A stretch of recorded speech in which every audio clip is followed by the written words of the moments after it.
सेवइयाँ तो आप सबने बहुत बार खाई होंगी। हम सब को सेवइयाँ बहुत पसंद होती हैं और अलग अलग तरीके से बनाते भी हैं। नवाबी सेवई, दूध वाली सेवई। तो आज आपको एक बिल्कुल यूनिक और अलग तरीके से एकदम आसान तरीके से बनाना सिखाते हैं किमामी सेवई। ये बहुत ही टेस्टी होती है और इतनी आसानी से इसको बना सकते हैं आप। तो देखते हैं किमामी सेवई बनाने के लिए हमें किन किन चीज़ों की ज़रूरत है। नमस्कार, स्वादी रसोई में आपका बहुत बहुत स्वागत है। यहाँ देखिए करीब 250 ग्राम या 150 ग्राम आप एक पैकेट आता है वो ले लीजिए। सेवई का 100 ग्राम का पैकेट है ये सेवई लिया है। ये आपको अगर बारीक वाली मिलती है तो बहुत अच्छा है, अगर नहीं मिलती तो ऐसे भी आप ले सकते हैं। जितनी सेवई ली उतनी ही शुगर लिया है। यहाँ पर कुछ नट्स लिए हैं, पिस्ता, बादाम, और इसको अपने बारीक बारीक या अपने मनपसंद जैसे भी साइज़ में आप चाहिए आपको काट लीजिए। नट्स आप अपनी पसंद से ले सकते हैं। यहाँ मखाना, गरी, छुहारे, जो भी आप डालना चाहते हैं, जो आपको पसंद हो वो डाल सकते हैं। देसी घी लिया है 2 से 3 चम्मच और इलायची पाउडर लिया है। तो ये सारी चीज़ें इकट्ठी कर लीजिए क्योंकि बनाने वाले हैं किमामी सेवई। तो बनाते हैं। अब इसके लिए हमें क्या चाहिए, सबसे पहले यहाँ दूध लिया है। दूध क्या करना है इसको भी बताएंगे आपको आगे चल के कि दूध का हमें क्या करना है। सबसे पहला काम जो है वो सेवइयाँ जो हैं उनको आप बारीक बारीक टुकड़े कर लीजिए इसको, क्योंकि भूनने में बहुत आसानी रहेगी। यहाँ पर मैंने रोस्टेड सेवई लिया है। आप चाहें तो बिना रोस्ट वाली जो सेवई आती है उसको भी आप ले सकते हैं। तो सबसे पहले इसके लिए एक चाशनी तैयार कर लेते हैं। पैन लेंगे, इसमें 100 ग्राम करीब करीब पानी डाला है। 1 कप पानी डालना है आपको, जितनी से आपकी शुगर है उससे कम पानी डालना है। तो 1 कप हमने सेवई ली है और यहाँ पर करीब 1 कप पानी डाला है। अब ये दोनों चीज़ें डालने के बाद इसको लगातार हमें चलाते हुए इसकी चाशनी बनानी है। इलायची पाउडर इसी स्टेज पे हमें डाल देना है और उसको भी साथ में चाशनी के पका लेना है। इतना आसान है इसको बनाना और ये इतनी टेस्टी होती है कि इसको आप जब एक बार बनाएंगे और खाएंगे तब आपको पता चलेगा कि वाकई इसका स्वाद बहुत लाजवाब है। अब ये देखिए, ये हमारा इसमें पानी जो रखा था इसमें उबाल आने लग गया है। इसमें थोड़ा सा येलो फ्रूट कलर डाल देते हैं। ये ऑप्शनल है, आप डालना चाहें तो डाल लें, अगर नहीं डालना चाहते हैं तो वैसे भी बना सकते हैं। टेस्ट में कोई फ़र्क नहीं पड़ेगा। इसको बॉयल कर लेते हैं। हमें 1 से 1.5 मिनट 2 मिनट तक इसको उबालना है। बहुत ज़्यादा इसको नहीं उबालना है, वरना जो इसकी चाशनी होगी बहुत हार्ड हो जाएगी। तो आपको इस बात का ध्यान रखना है क्योंकि ज़्यादा हार्ड चाशनी हमें इसकी नहीं बनानी है। बस अभी 1 से 1.5 मिनट इसको उबालने के बाद इसको हम उबाल के साइड कर देंगे। ये देखिए, ये बन के तैयार हो गई है। इसको ठंडा होने के बाद, जब ये ठंडा होता है ना, तो इलायची पाउडर के साथ और भी चीज़ें आप इसमें डाल सकते हैं, जैसे गुलाब जल है और केवड़ा जल है। ये सब भी आप डाल सकते हैं फ्लेवर के लिए, वो भी बहुत अच्छा स्वाद देता है। अब सेवई जो ली है इसको भून लेते हैं।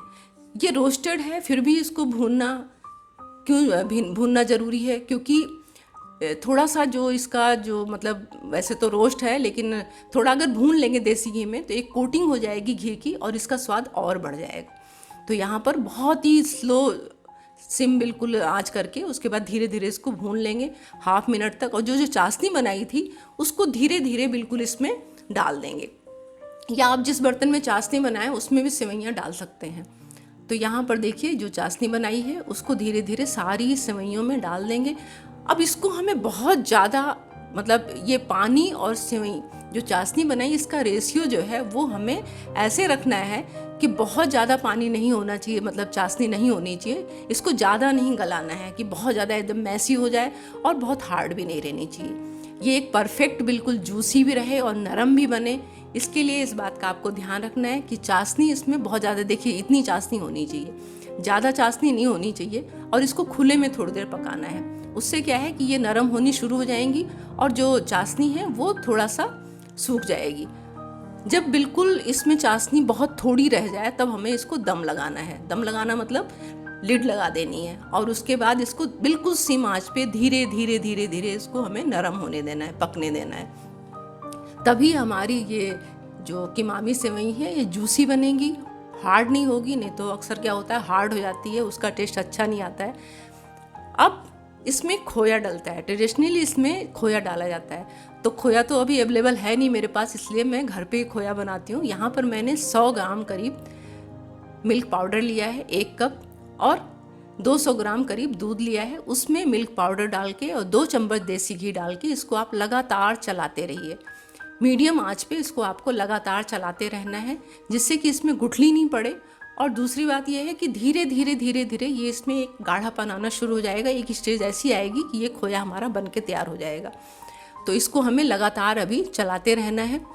बाज़ार से भी आप खोया ले सकते हैं, लेकिन बाज़ार में थोड़ा क्या है, इस टाइम फेस्टिवल के टाइम में मिलावट वाला खोया आता है, तो उसको आप ना लें, ऐसे ही बना लें, वो ज़्यादा अच्छा है। अब इसको बहुत गाढ़ा नहीं करना है, क्योंकि जब हम ठंडा करेंगे इसे तो ये थोड़ा अपने आप गाढ़ा हो जाएगा। अब इसी स्टेज पे हमें गैस को बंद कर देना है, बहुत ज़्यादा गाढ़ा नहीं करना है इसको, क्योंकि सेवइयों में जब मिलाएंगे तो ये दोनों मिक्स भी होना चाहिए। बहुत हार्ड जब हो जाएगा, बिल्कुल सूखा हो जाएगा, तो मिक्स नहीं हो पाएगा। इसलिए इसी स्टेज पे हमें इसको उतार देना है। यहाँ पर आप इसमें चाहें तो थोड़ा सा इसमें भी इलायची पाउडर डाल सकते हैं। शुगर हमने उसमें डाली है, शुगर सिरप जो बनाया था उसमें डाला है, इसलिए खोए में कुछ भी आपको ऐड करने की ज़रूरत नहीं है। तो ये खोया जब बन के तैयार हो जाएगा तो इसमें हम मिला देंगे। अगर बाज़ार से आप खोया लेते हैं तो उसको आप ला के उसमें हल्का सा घी डाल के उसको भी धीमी आंच पे आप भून लीजिए। उससे क्या है कि जो आपकी कीमामी सेवइयाँ बनेंगी उसकी जो टाइम, मतलब ख़राब होने का जो टाइम रहेगा, जल्दी ख़राब नहीं होंगे, कहने का मतलब ये है, उसकी लाइफ टाइम थोड़ा बढ़ जाएगी। तो भून के ही डालिए। अगर बाहर से खोया लाते हैं तो उसको भी आप भून कर ही डालिए उसमें। अब ये देखिए खोया बन के हमारा तैयार हो गया है। बहुत ही आसान और बहुत जल्दी बनने वाली रेसिपी है। आपको कोई फेस्टिवल का इंतज़ार नहीं करना है। ये बच्चों बड़ों सबको बहुत पसंद आती है, किसी को भी। जब भी आप बनाना चाहें तो आप इसको बनाइए। अब ये देखिए खोया बन के तैयार हो गया है। सेवइयाँ भी हमारी बन के बिल्कुल तैयार है। मैंने आपको बताया इसमें आप केवड़ा जल, गुलाब जल, ये सब भी डाल सकते हैं फ्लेवर के लिए, उसका भी टेस्ट बहुत अच्छा आता है। तो अब इसको मिला देंगे। जो खोया बनाया था उसको सेवइयों में अच्छी तरह से मिला देंगे। मिक्स करने के बाद हमें जो नट्स थे वो हमने हल्के हल्के भून लिए थे, रोस्ट कर लिए थे उसको। आप चाहें तो घी में रोस्ट कर सकते हैं, आप चाहें तो उसको बिना घी के भी रोस्ट कर सकते हैं, तो उसको भी थोड़ा क्रंचीनेस आ जाता है उसमें भूनने के बाद। अब ये सारी चीज़ें हमें मिला देनी है। नट्स भी डाल देने हैं और ये खोया भी मिला देना है। आपकी कीमामी सेवई बिल्कुल जूसी, एकदम नरम बन के तैयार है, बिल्कुल परफेक्ट। आप इस तरह से अगर बनाएंगे तो बिल्कुल परफेक्ट बनेगी। अब ये देखिए सारी चीज़ें मिलाने के बाद हम इसकी प्लेटिंग कर लेते हैं। तो इसमें आप अगर चाहें तो मखाने वगैरह हैं वो भी डाल सकते हैं। गरी का गोला जो होता है ना, सूखी गरी, वो भी इसमें बहुत अच्छी लगती है। उसको आप कद्दूकस करके भी डाल सकते हैं, उसके बारीक बारीक टुकड़े करके भी डाल सकते हैं। मेवा इसमें जितना ज़्यादा आप डालेंगे, जितना बारीक बारीक काट के उसको जितना ज़्यादा डालेंगे, उतना ही इसका स्वाद बहुत बढ़िया लगने वाला है। तो वो आपके ऊपर है, आप जितना चाहें डाल सकते हैं। ज़्यादा भी कर सकते हैं, कम भी कर सकते हैं। जो चीज़ें आपको ज़्यादा अच्छी लगती हैं वो ज़्यादा डाल दीजिए। अब ये सारी चीज़ें डालने के बाद हमारी कीमामी सेवई बनके बिल्कुल तैयार है। इसको आप कम से कम 5 से 6 दिन तक स्टोर कर सकते हैं फ्रिज में। और अगर खोया नहीं डालते हैं तो और भी लंबे टाइम तक इसको रख सकते हैं, क्योंकि जो इसकी जो कीमामी चाशनी बनाई है उसको डालने के बाद, इसमें सुखाने के बाद इसमें पानी की मात्रा बिल्कुल नहीं रहती है, एकदम से बस जूसी रहती है। तो इसे मिठाई होती है ना, उसको हम स्टोर कर सकते हैं, बिल्कुल सेम वैसे ही इसको भी स्टोर कर सकते हैं। अब ये सेवई बनके तैयार है और इसको प्लेटिंग कर लेते हैं। जब चाहे आप इसको बना सकते हैं, सबको खिला सकते हैं और फ्रिज में बना के पहले से भी रख सकते हैं। ये ईद की सबसे बहुत ही फेमस रेसिपी है, लोगों के घर में ये ज़रूर बनती है। तो आपका जब दिल करे आप बनाएं, खाएं और सबको खिलाएं। आपको ये रेसिपी कैसी लगी मुझे कमेंट करके ज़रूर बताएं। मिलते हैं एक नई वीडियो में नई रेसिपी के साथ। तब तक के लिए नमस्कार। आप मेरे वीडियो को लाइक करें, शेयर करें और सब्सक्राइब भी ज़रूर करें।